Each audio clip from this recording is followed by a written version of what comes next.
Welcome to the Ordinary Extraordinary Cemetery, where every death had a life and every life had a story. My name is Jennie Johnson. Hello, and I'm Diane Hartshorn.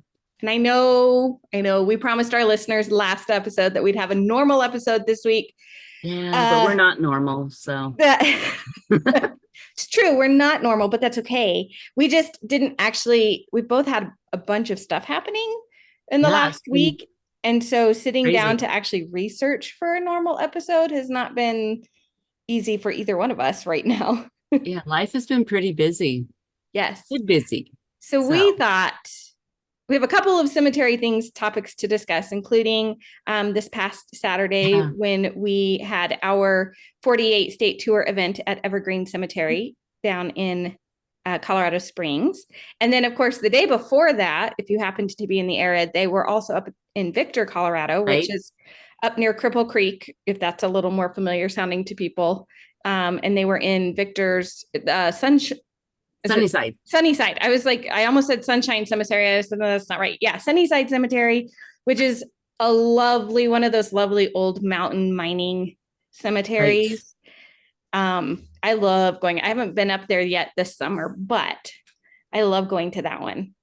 But they actually liked it better as far as the preservation of the stones, because there isn't as much landscaping and watering because it is a mountain cemetery. Yes. And that was one thing that they had many concerns about at our cemetery, was because ours is over 200 acres. It's a garden cemetery. It's a city cemetery. And of course, everybody wants perfect lawns and all that, or grass, maybe not really lawns. And so they had to keep watering it. And unfortunately, with a sprinkler system, sometimes stones, they're not always placed in the best position, and which unfortunately does cause damage. So that was one thing they did point out, even though it's like, oh, it's a shame there's no grass or anything, but in the long run, it's actually better for this, for the headstones. Yeah. You know what's funny? When you had mentioned that to me Saturday, because I had missed that part of John's talk since I got there later, but we talk about how mowing can do a lot of damage sometimes, and the weed whackers do a lot of damage to stones, especially if crews aren't familiar with like preservation on stones. Like there's a lot of, especially city cemeteries, where, like you said, they want the green grass, they want it to look really nice from when you walk in the gates or whatever. And they hire landscaping crews to help maintain the grass and other plantings and stuff, but they're not necessarily cemetery crews. Like their position is not necessarily caring for the stones in the cemetery. Right. And we've talked about this before too. Like if there's a stone that falls over or whatever, it's generally not on the cemetery to set that back up. That's generally on the family. Right. And so then they just mow around it or whatever. And we've talked about how mowing and the weed whackers can do a lot of damage to the stones, but I never really thought about the sprinkler systems until you said something on Saturday. And there was one particular stone right near where we were working, right, that I'm assuming it was, I can't even tell. I'm assuming it's marble, maybe sandstone. Was it the tree? No, it was the rounded one behind the stone that we were putting back together. It's very modeled though on the side where all the lettering is. Yeah, it was marble, but it was so old it had sugar. It was marble. Okay. Yeah. And it has sugared really badly. But John Appel was saying some of that was due to the sprinkler system hitting that stone so often that it's just worn down that front. And unfortunately, it's the front side of the stone where all the lettering is. So there's just like, I noticed a bit of the lettering just at the top still. Just like the name. At the very, very top, but the rest of it is all whatever. I don't know what the inscription is on that one, and you can't tell at all anymore because it's gone beyond being able to recognize it. But in that same instance, we did get to put together the other stone that was in 3 pieces. Yes, an obelisk one that had been topped off its base. And the one thing that I really like, because you're always got to be concerned about how high you bring your bases back up. Right. So to keep it authentic as to what it was, But what I really like that John pointed out is that if the base is higher, it's going to protect the stone. So now when we do stuff, we're going to actually bring the bases up maybe higher than they were meant to be originally, just so, the lawnmowers be running into that and not the stone. So I'm assuming that would mean, and again, I missed this part because I unfortunately, folks, got there late. Diane was there the whole time. I was there after lunch, but I'm assuming that would mean you would re-level the ground there and then add probably sand and gravel underneath it to bring it up. Yeah. And bring it up. Yeah. I did enjoy, he was talking about, so again, if you haven't paid a lot of attention, the last, I don't know how many episodes now, we've talked about, a while, the 48 state tour with March or so. Atlas Preservation, and John Appel. They're about halfway through their tour now. They're headed up to Wyoming. I think that was going to be next. Yes. It was like all over the place. Yeah. They kind of started on the East Coast, and I think they went around down to the South, and they worked their way to the West Coast, and now they're working through the West. And then they still have a lot of like the Midwest states and stuff to hit. And actually, if you go to their event page on their Facebook page, they had put a map up there of where they've already been and where they still need to go. But he was talking about the design of, especially on the bases of the stone, and I didn't take notes, but I forgot what he called it. But I never realized this, or I never thought about it, even though I've seen it on a bazillion stones. But the way the stones were carved on purpose, especially on the bases, where, the corner to corner to corner, because most of them are square. Right. And then they're chiseled in such a way that the water would actually run off of them rather than running underneath them.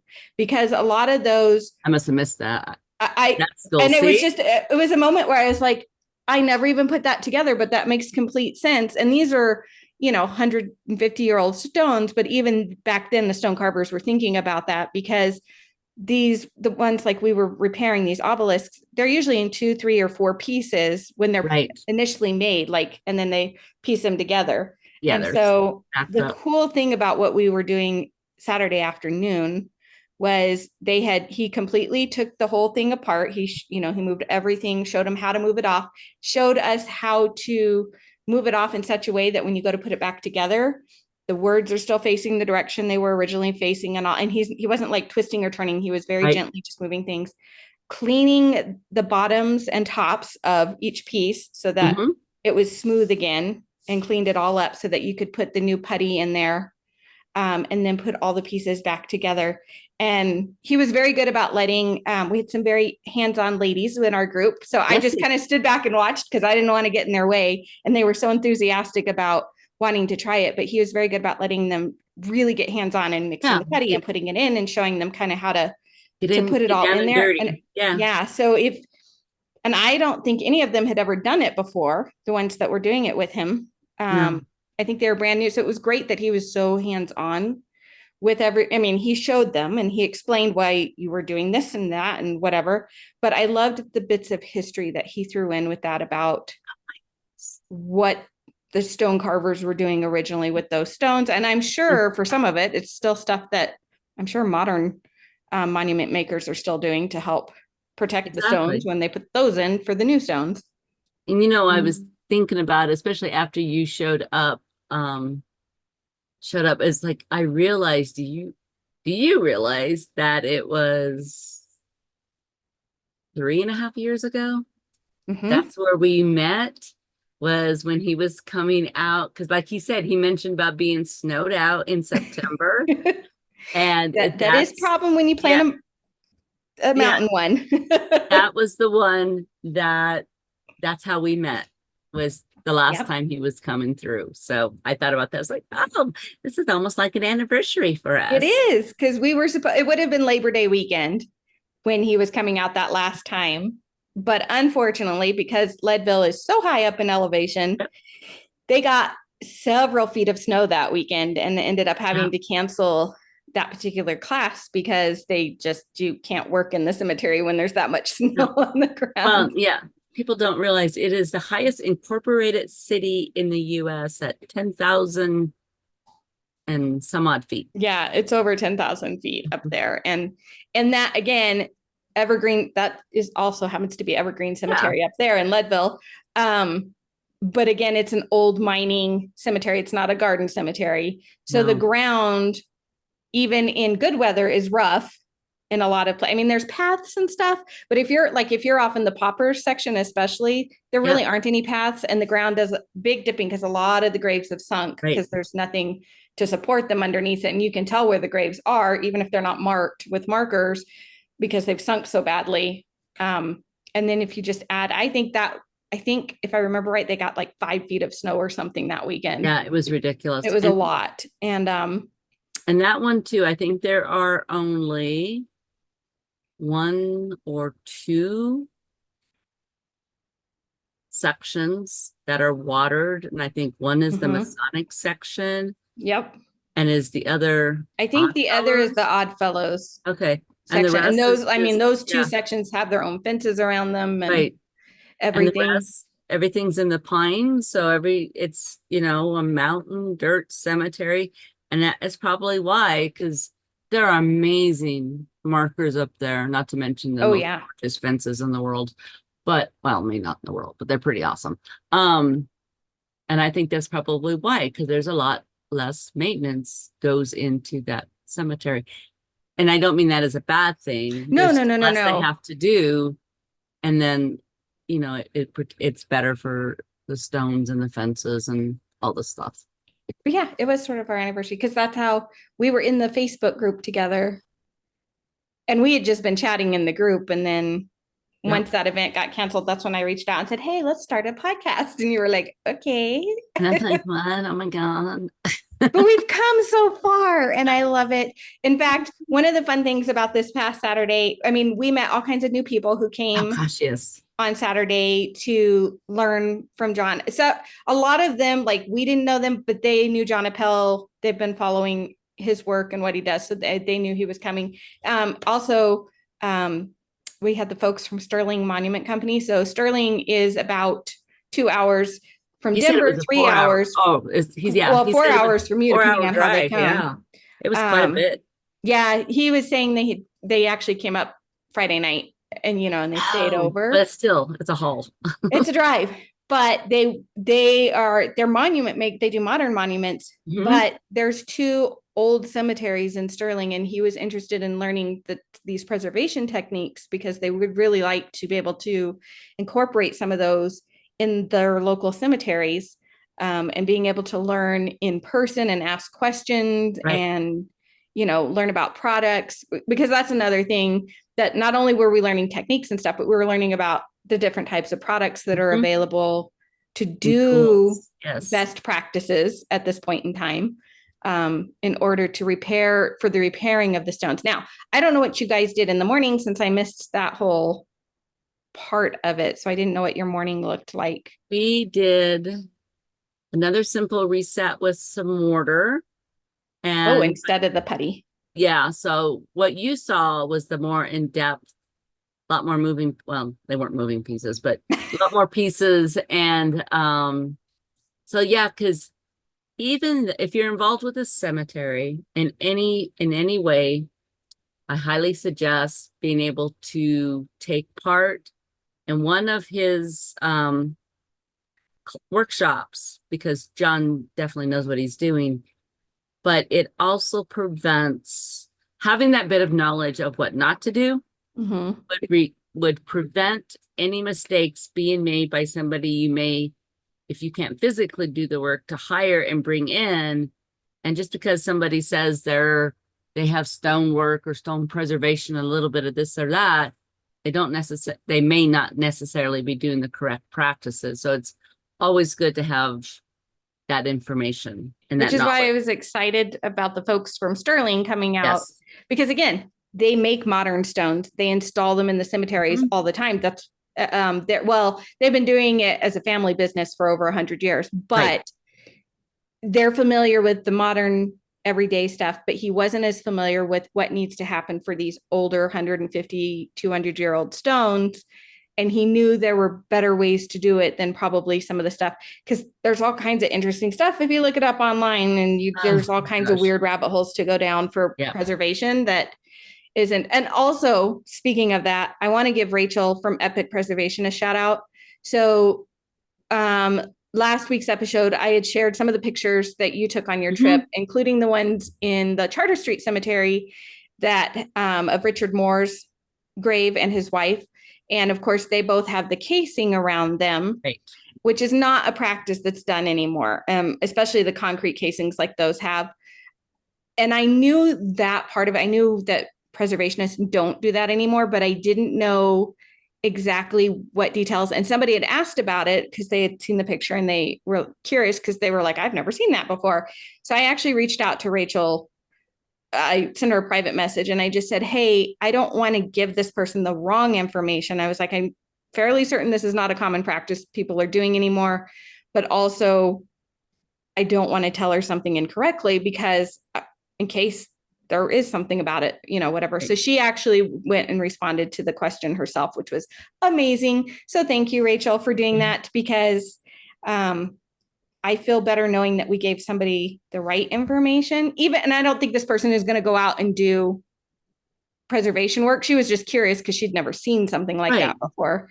And I don't know that I've ever seen it in any of our Colorado cemeteries. Every time I've seen it, it's been on the East Coast. So the only one that I can think of, so it's the stone that's encased in cement, like they not buried, but they like took the stone out of the ground and popped it in this cement case, technically, I guess. The only one I could think of off the top of my head when you were talking about it was on Highway 115. There is between Canyon City and Colorado Springs, there's a hillside that has, I think there's like maybe 3 burials, but the one that is the most famous is a Mr. Harkins, who had a sawmill back in like the 1860s.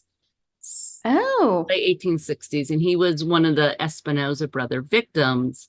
But it's right there. It's called Dead Man's Canyon. I don't know why they call it that. No, I'm being sarcastic. But there's red sandstone. I've been to the canyon. I don't know that I've ever seen this monument. Oh, so it's like red sandstone is around it. So it's almost like a part of the leg of Garden of the Gods and everything. But his stone was sandstone, and what is left of it, they put into like cement. So they like rebuilt what was left of the red sandstone and put it in cement. Yeah. So that's interesting. Yeah. Yeah. And if you're watching us currently on Facebook, you can see I just pulled up Richard Moore's stone because I happen to have it from last week. And so you can see the cement casing around it. The reason they don't do this anymore is we know cement is not good for our stones. It's too porous. When it gets wet, it leaks and it expands and contracts. So by putting cement around our stones, when it's expanding and contracting during heat and cold and all of that, it could actually do more damage to the stones. Now, I'm pretty sure for the ones that are already encased like this, and Rachel had mentioned in this particular case that this may actually date back to the Great Fire in Salem, which was 1914. So this could be sometime shortly after that or within a few years of that they did this. And of course, that was a time we didn't know that concrete wasn't the best practice to do, but it can actually do more damage. Now, typically when you find them like this, most preservationists are going to leave them like this as long as there's no real major damage, significant damage to the stone, because it's better than trying to take it back out of it. You'd have to have somebody who is very skilled at being able to remove those casings without doing further damage. So this was considered a best practice once upon a time. It isn't anymore. Well, even looking at it, I bet you there had to have been more. I kind of think so, because if you look at that lower corner and even on the side, you can see where at some point they had probably filled it in with some kind of mortar. Or even at the top, there's more inscription, I think, missing. So you're missing some words up there. You can. Yeah, I didn't. But just still, I'm sitting here staring at it. It's like 1692. I know. I mean, seriously, it's amazing. So I had to give Rachel that shout out because I really appreciated her as somebody who does this all the time and who has taken all the courses and has really tried to know the best practices, the current best practices.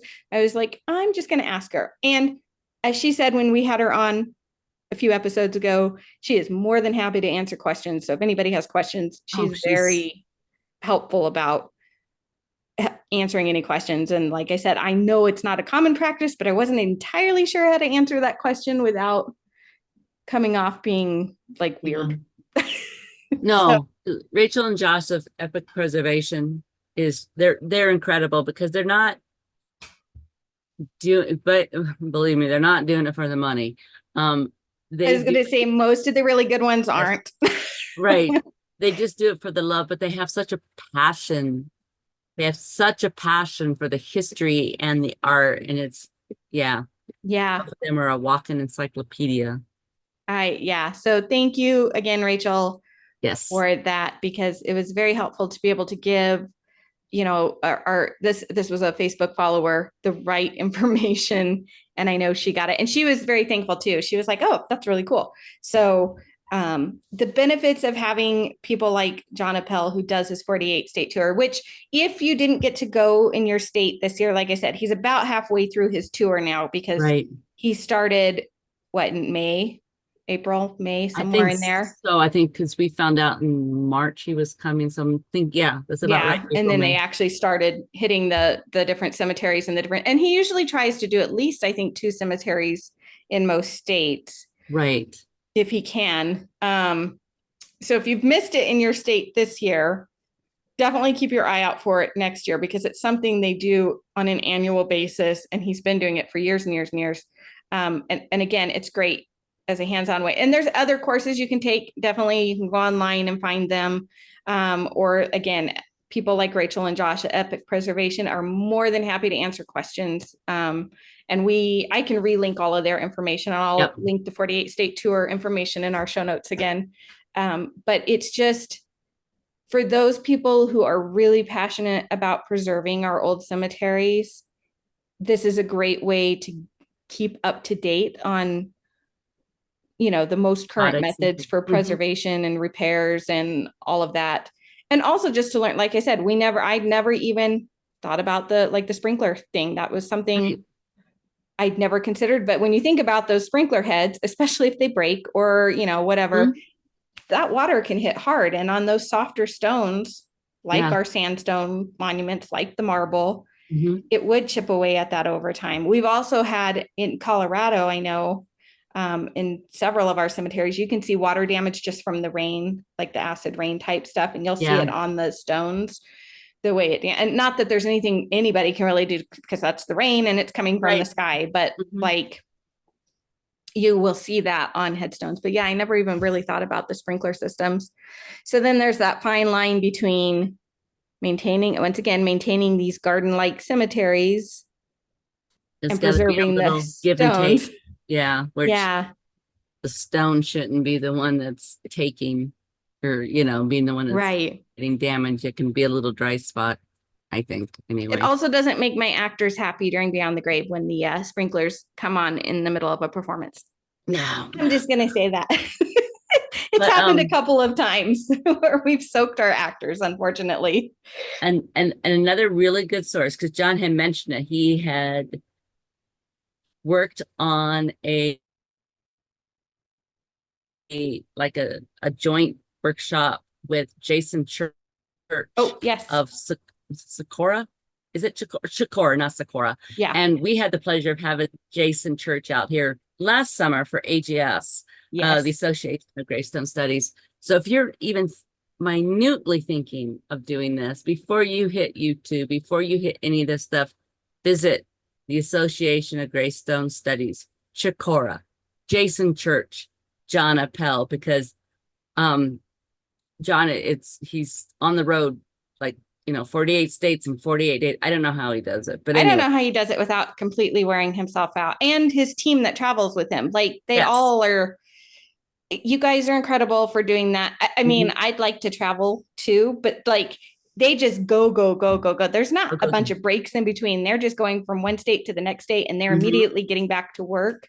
And it's hard work. He's lifting. I was amazed at the stones he was lifting. I know. He just he made it look so easy when he was taking the one monument apart and rolling the pieces off. And I was like, dude, you make that look like child's play. Just, I mean, he Yeah. does it all the time. So, and the monument, I mean, it was a bigger monument, but it wasn't huge. There's definitely bigger monuments that you could work on. But I And don't think you and I could do it.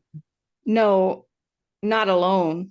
Not I alone. honestly, watching him do it, I think part of it, because it was the three sections and he kind of rolled them back and rolled them off very gently, one piece at a time. And he set them in certain places so that he could kind of pretty much roll them back on when it was time Right. to put the pieces back together.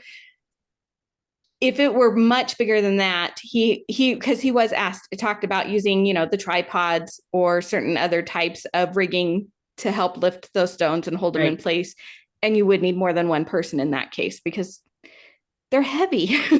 I mean, it's Yeah. stone. So, and then we just had a good time meeting people. Like I loved chatting with all the people that showed up on Saturday, getting to know them a little bit. I apologize if I don't remember names very well. I do remember April. We had a nice chat with her at the Yes, end she was very sweet. afterwards. Mm-hmm. She was very hands-on and really got into what was going on. She also had some fascinating tattoos. So I loved her crow tattoo that she had on her shoulder. It goes very well with my earrings today. I have a Yeah. crow, but she was great to talk with afterwards. The folks from Sterling Monument Company, the fact that they drove the 4 hours to do this Yeah, they were because very, we very were the nice closest couple. Yeah. to her on what that he was doing. I looked because he'll be at Sterling. For people who aren't familiar, Sterling is northeast Colorado. It's almost on the border of Colorado and Nebraska. It's about an hour and a half from the Nebraska border. Yes. Um, but the Nebraska workshop that they have coming up, and I don't remember exactly when it was. I know it's after ours, but I think it's on the far eastern side of the state. Oh, So, clear as space. Yeah. yeah, clear. I mean, and to drive across Nebraska is a good 8 to 9 hour drive from west to east like that. So, I say 4 hours to Colorado Springs was probably a little easier Yeah. Oh, definitely. than going all the way across Nebraska. Nothing against Nebraska, guys. I love Nebraska. I went to high school there, went to college there. The family there. So yeah, it's My just, folks are still there. So like my best friends are still there. A lot of my besties are there. But it would be a hike to get out there. And so I'm just glad so many people did come out, got the it was a hands-on good turnout. experience. It really was. Yeah. I mean, we did And lose for as some hot about, as it was, yeah, I was gonna say we did lose some about lunchtime, but it was because we had record high heat. It did break a record that day. it was over 100 degrees. Yeah. So, and that's So, not normal for us this time of year. mm-mm. So, but for those who came out to begin with, that was wonderful. And for those who, you know, stayed with it to the end, that was fantastic. I know we had Diane. a couple new volunteers because of it. So yeah, it worked out really well. Yeah. And this is a great way, again, if you've been considering maybe helping out in your cemetery, this is a great way to learn some things, take it back to your cemetery in your state and be like, hey, I learned X, Y, and Z here, and here's where we can get more information. If you're wanting to start a group or whatever, this is a great way to start building those skills and those contacts for when you want to do the preservation work. I When we had Rachel on the show, we talked about there's certain businesses and stuff that offer courses and how to use their materials and Right. how to do all of that, but there's not like a great way to just learn how to do it all at once. This is something you have to learn over time, and you have to practice with. So finding the right people to learn from Right. is important. Yes. And so this is just one of those great opportunities. So I'm glad. Thank you, John. Thank you, Atlas Preservation, for stopping in Colorado, for spending some time with us on Saturday and Friday for the folks that were up in Victor. Right. We weren't at that one, but it's nice that Sunnyside Sunnyside got a got little some. bit of Yep. love Yeah. as Say a little bit well. of love. Yep. And speaking of some events, we have some events coming up. I think we officially announced it. So Beyond the Grave will be Yes. happening this October again. It will be the first weekend, which I think is the 4th and the 5th of October, if I'm right. Yeah. And I'll look at the calendar. Yeah, it's either the 4th and the 5th or the 5th and the 6th. I know the 5th is in there. But we pushed it back to the first weekend again this year at Evergreen Cemetery in Colorado Springs. And this year's story will be based off of Mary Shelley's Frankenstein, which Diane and I are both engrossed in reading right now so It's that we can so turn it into a good. script. And it is really good. It's so funny. I've been laughing because I've had several people tell me they like that book better than Dracula. And I was like, there's no way it's better than Dracula because I've loved Dracula for years, but it really is really good. I don't know if I'm going to say it's better than Dracula yet, but I also haven't finished it. So I will be doing that hopefully by this weekend. But it's going to make another fabulous event. We're making a few changes this year. We decided to scale back on the size of the groups. So ticket sales, we'll put tickets up for sale starting at towards the end of August. But last year, I think we limited the groups to 20. We decided that's a little crowded on the trailers for the ride portion of the tour. So I think we're reducing it down. I think we decided 14 per group. So that gives people a little more elbow room on the tour. And we're also working on improving our sound system a little bit for our outdoor actors. That's the tricky part about doing an event like this in a cemetery is the sound, because it's not like we can just plug in the things. But we had plenty of feedback from last year because we asked guests and they gave us feedback. And I think that those were the two biggest concerns, was the sound, not always being able to hear our outdoor actors, and being a little crowded on the trailers. So we definitely took that into consideration for this year in our planning, and it will still be fabulous. It's going to be a great event. And of course, all the money that we raise from it, after paying for the cost of the event itself, of course, goes directly to Evergreen Heritage for all of this preservation that has to happen. Exactly. And you guys have been busy this summer, like every Monday, you guys are out every there. Monday night. Yep. And then we partnered with Collaborate. We didn't partner with our local VFW post, one of our local VFW posts, because they want to work on their area, which is the Civil War, the original Civil War area. So we've been working with them, and so we're going to be doing that altered on every other Monday night. And yes, it's been a really good summer so far, and it's only the middle of July, so we're excited. But that's what the funds that we raise at this Beyond the Grave event help cover during the rest of the year, like everything that goes towards that. So it's not personal fundraiser for Diane and I or anything like that. It's to make money for specifically for the preservation of Evergreen Cemetery and Fairview Cemetery too, which is the other cemetery in town, old cemetery in town. So that's where we did the event. So again, October, what did you say? 4th and 5th. 4th and 5th, which is a Friday and a Saturday. Frankenstein will be the theme. We'll put ticket sales up towards the end of August. We'll keep reminding you all. So if you're local to the area, definitely keep your eye out for it. We'll let you know when the tickets go on sale. Or we've had so many folks, both the last 2 years, that have traveled from other states to see us. So we love when you do that for us. And of course, there's plenty of other fun things to do in October in Colorado. Early October is actually a great time to come if you're looking for the aspen leaves. The lower elevations, you can still see them. Higher elevations, they may be gone. It's so hard to tell. It could be the height. They could not have been started. Yeah, it really depends. But you might be able to plan like a leaf peeping tour and the Beyond the Grave event. So and it's cooler.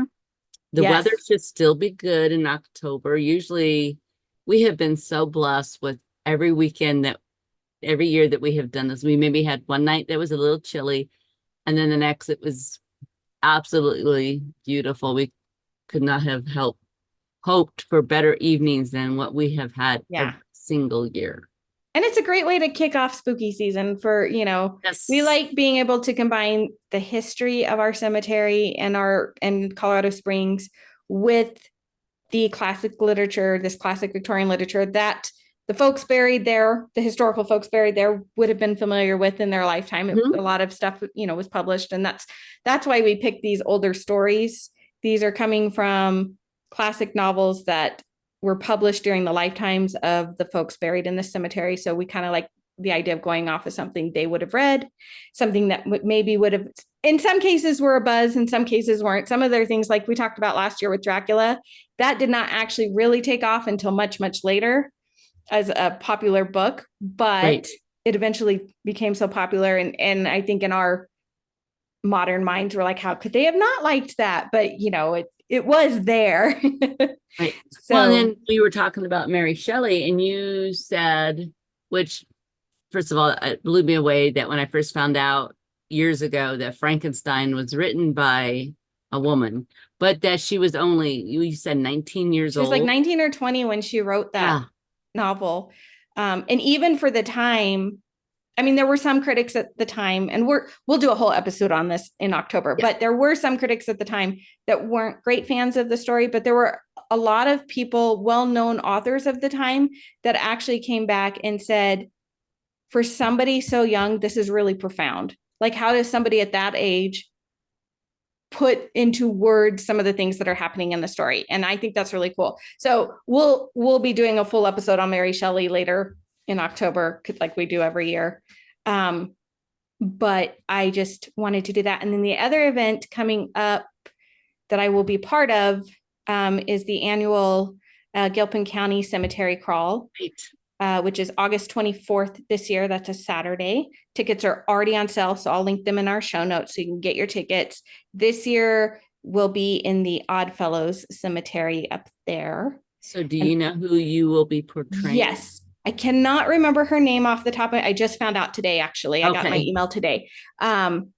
However, this is what's exciting for me. And I know Suzanne, who's in charge of that event up there, picked this specifically because it's me, a woman stone carver who has a stone up there. I know. And so I'm so excited, and I cannot remember her name. I have books about her on my bookcase, but I will be portraying her this year, and I am so excited about that. So if you haven't ever been to the Gilpin County Cemetery Crawl, it is a blast.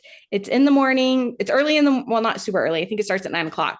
But you go from grave to grave. There's usually 10 to 12 graves that you visit.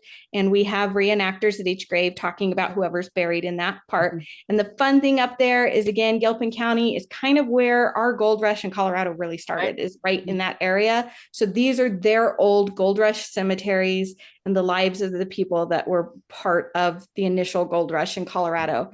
And they're just cool. So many people love going up there because they're very picturesque and they're beautiful.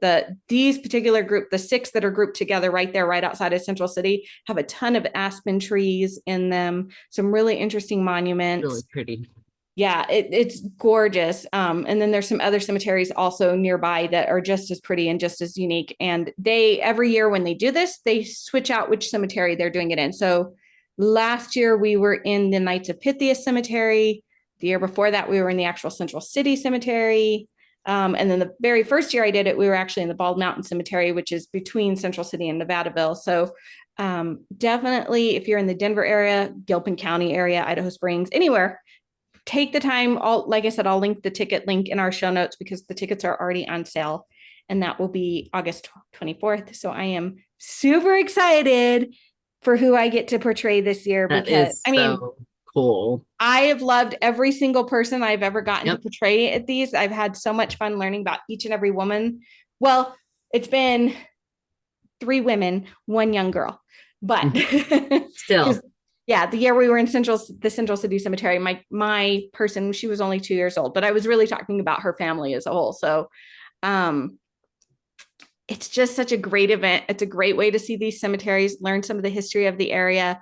The Gilpin County Historical Societies, who puts this on every year. They also usually have at the gates, at the entrance, before they have the tours and stuff going in, they usually have a couple of tables set up where you can buy books about the history of the area. They have the Gilpin County, the museum is out there. And so it's a great way to, especially if you're like a native Coloradoan, or if you're new to Colorado wanting to learn more about our state, this is a fantastic way to do more of a hands-on history approach. It's kid-friendly. It's, definitely a family-friendly event. Each reenactor talks for between 5 and 7 minutes. So it's not like real, you're not like standing at one grave site forever and ever and ever. But it's a good way to get to know us. Yeah, because a lot of the times when the towns have the casinos brought in, it's like a lot of the history is then lost because that's not their focus anymore. Right. Which Gilpin County seems to be the exception to the rule up there. But this is because we have so many people moving in to Colorado all the time. And like Jenny said, this is basically was definitely one of the starting points for the gold rush, which brought in probably at least the first influx of new people to the community. So this would be fun to, you know, learn the history of our state from the people who were there, Yeah, so to speak. because prior to that, really the only people that were here were the Native Americans, of course, and we have Right. several different tribes depending on what section of the state you're in. Right. And then there were some fur trappers, and that was about it. That was it. Yeah. Up until the gold rush. And then we got, you know, it was a rush, and we had all kinds of people coming from all over the world to Colorado. Yeah.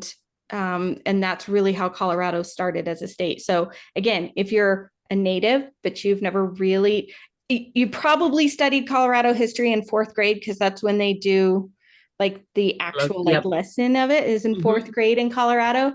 And then you might get a little more in maybe middle school and high school. But this is a really great way to like get the down and dirty on real people. Like the people buried up there in these cemeteries, these were not the people that got super wealthy off the gold mining. These were the ones that worked for the people who got super wealthy. Right, exactly. If it wasn't for them, they wouldn't be right. Super wealthy. The super wealthy ones, the ones that made all the money, they're usually, most of them are buried in Denver, or in some cases other states. But these are the hardworking immigrants. You know, there's several people of color that ended up there after the Civil War because they came out this way. So there, you know, you're going to get some really interesting stories. And I personally, as a history, I mean, I read history all the time, but as a history buff, I just think it's such a great way to like meet somebody and take you back into history and spend some time in the cemetery. Up in the mountains. What else? Up in the mountains. Yep. Yeah. And the nice thing is, they're not that far. So like I live in the Denver area. It's about a 45-minute drive for me to get from my house up to there. So if you're in that general area, it's 45 minutes to an hour from the Denver metro area to get up there. A little further if you're going to be a little further south in the Springs area or whatever, but well worth the drive. It's real pretty up there. There's, especially in the summer, there's other things to do in Central City itself. So and they usually have some other events going on later that day. So you can make a whole day of it. You can go up and do the cemetery crawl, and then you can go into town and do some of the other stuff and check out. Also, their history museum, which I think is usually open on that day, later in the day, is a fantastic museum. Again, it has some more hands-on type exhibits and stuff, and they have the exhibits, so not only pertaining to the mining itself, but also to like their fire department and their baseball teams and the submarine that was built up there at one time. And that, I mean, the submarine itself is on display in the museum, which is really cool because you're like, wait, it's in the mountains, but yes, there was a gentleman up there that built a submarine and he kept it in one of the lakes up there, and now it's on display. Yes, so you can see it. Yeah, it's not something you expect to see in a mountain town, but oh my gosh, that's funny. That's the brilliancy of little Western community. I think Old West communities anywhere, or mountain communities, any of the Old West. Yeah. People were so ingenious about stuff and what they would do. And the locals usually know those stories. They don't usually go beyond that. So this is how you learn those stories. And then you walk away going, guess what I learned?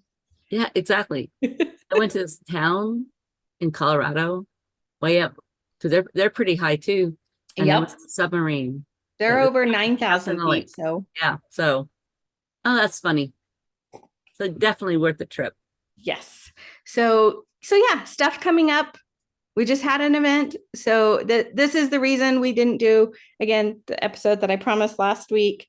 So I apologize. I just didn't, I also don't like, and I've said it before, I don't want to just throw something together willy-nilly and then deliver it to you guys as listeners and viewers. That bothers me to do something like that. So I would rather us, Diane and I, just chat. Yeah. It gives I you like guys a this. break too. Yes. Once we finish, I'm in the final week of theater camp. It's been 6 weeks this year. So we had the week of 4th of July, we did not have any camps going on, but it's just a lot because I go every morning before I actually go to Yeah, my it's a day lot. job. And then you go to And then work. every Yep. night I'm usually at home working on costumes.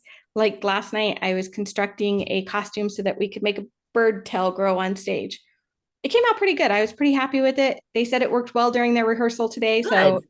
I was glad it worked. That was my only concern. I was like, hopefully this works. But there were feathers all over the house because when you cut feather boas in half, feathers fly. Yeah, so they come So, off this, yeah. yeah.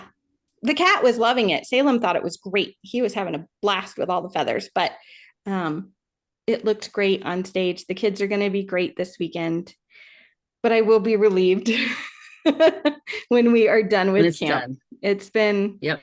a big chunk of my summer, and this way I can spend some time with family and finish writing a Beyond the Grave script for us. And yeah, it's been a busy last several weeks. Mm-hmm. Extremely. I mean, you're always busy, but yeah, it's been really busy for me as well too. After a trip, I started a new job, which Oh yeah, tell us about your a new dream job. job working at the cemetery. I'm actually doing grounds work at the cemetery, so I got to drive the Toro, which is our little tractor thingy, all by myself. I know most people are like, oh yeah, what's the big deal about that? But I I'm gonna never get you a cowboy hat to wear. yeah, I never learned how to drive a stick. I would embarrass my girlfriend when she was trying to teach me how to drive her Mustang back in the old days.